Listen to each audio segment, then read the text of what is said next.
after about almost 2 years na ngayon, ano po ang inyong pakiramdam? Gaano ho pala kabigat itong problemang ito na ngayon po ito pa rin ang pinag-uusapan natin? Yung nga po, 10 times difficult po itong trabaho na to as compared to my former job.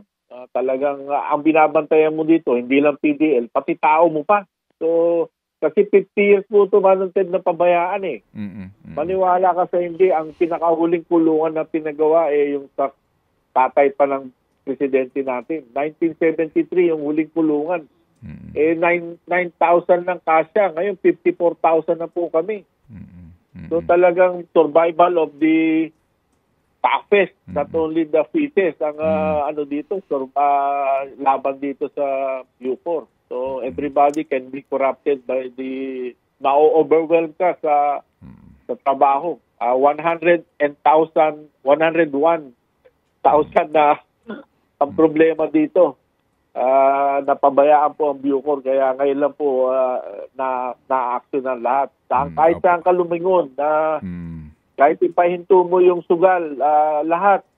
Pag ang pustahan pa nga po, pag bumisita ako doon sa maximum, saan lilingon si DG?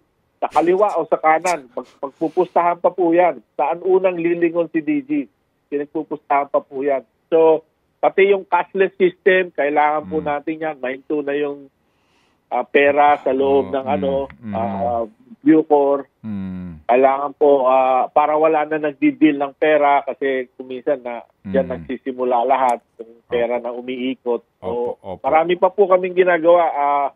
Pero hopefully, kaya lang we are only given during my time 5 years. So 10 times po kami nagtatrabaho. After 50 years na napabayaan, within 5 years dapat ma-turn around. So talagang double time po ang trabaho dito sa Bucor.